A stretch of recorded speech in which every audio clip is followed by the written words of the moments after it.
GDP deflator आखिर में होता क्या है, इसका कार्य क्या है, किस तरीके से कार्य करता है? तो जीडीपी डिफ्लेटर जो होता है, इनका दो कार्य होता है। एक मुद्रास्फीति का पता लगाता है और दूसरा अगर कोई नई वस्तु का निर्माण हुआ है, उसके मुद्रा को खींचकर सन 2011-12 जो रियल जीडीपी होता है, उसमें कन्वर्ट करता है। तो आइए देखते हैं कि यह नई वस्तुओं का मुद्रा का कैसे निर्धारण करता है।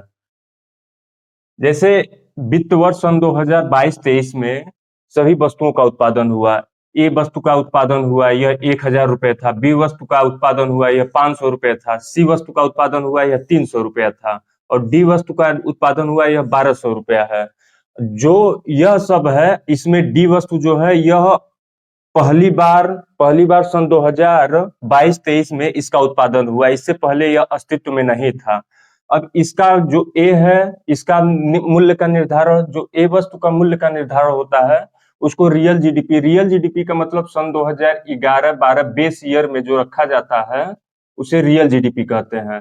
अब 1000 का जो मूल्य था सन 2022-23 में, इसको रियल जीडीपी सन 2011-12 में रखेंगे तो यह हो जाएगा 800 रुपया होता है।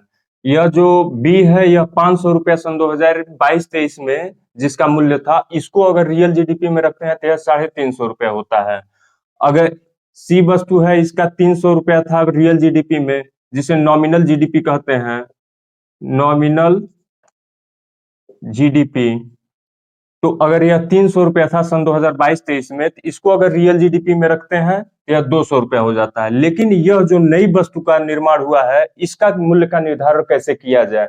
इसके लिए डिफ्लेटर का प्रयोग करते हैं।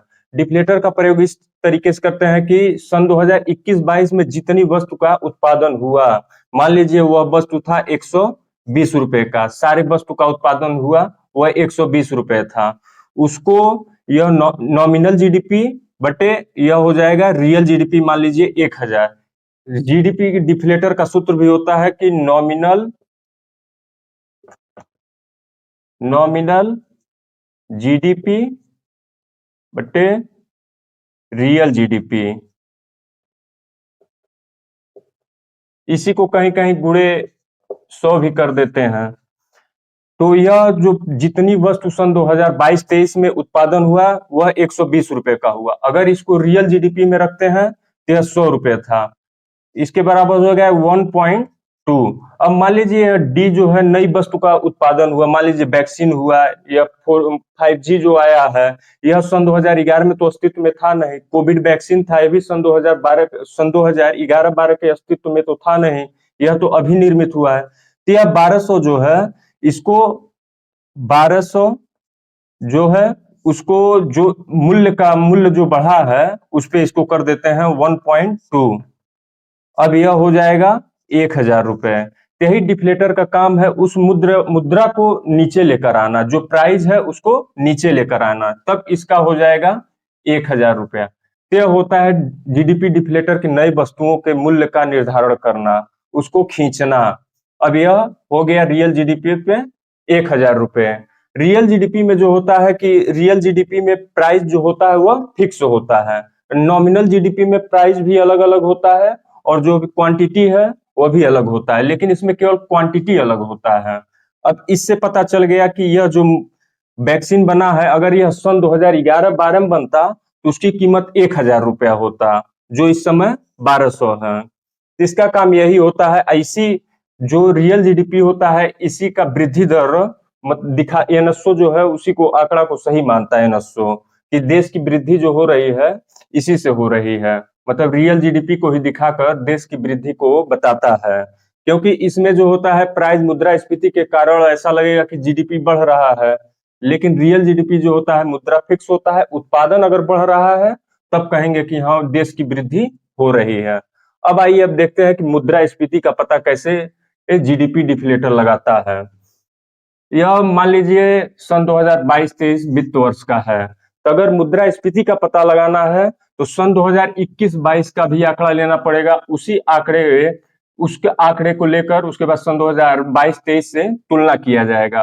अब मान लीजिए सन 2022-23 में सारे वस्तुओं का जो उत्पादन, सन 2021-22 में जितने वस्तुओं का उत्पादन हुआ वह जीडीपी मूल्य पर था 120 रुपए। अगर इसको सन 2011-12 पर रखते हैं तो यह हो जाएगा 100 रुपए। अगर वह 100 रुपए का मूल्य था, सन 2011-12 में, और सन 2021-22 में यह 120 रुपए था। इसको गुणा कर देंगे नॉमिनल जीडीपी बटे रियल जीडीपी गुणे 100, तो यह हो जाएगा प्राइस 120 रुपए। यह सन 2021-22 में यह 120 रुपए का था, मतलब पूरे जीडीपी का जो उत्पादन हुआ। अब यह सन 2022-23 है। अब इस आंकड़े को कि इसकी प्राइस जो जीडीपी की उत्पादन जो हुआ वह हुआ 123 रुपए का, और जो फिक्स प्राइस है सन 2011-12 को उसको रख देंगे 100 रुपए यहाँ पर। यहाँ उसका गुणा कर देंगे नॉमिनल जीडीपी गुणे रियल जीडीपी, नॉमिनल जीडीपी अपन रियल जीडीपी गुणे 100 बराबर 132। अब इसी के अंतर को निकालेंगे। इसका अंतर जो है 120 और 132, यह हो जाएगा 12।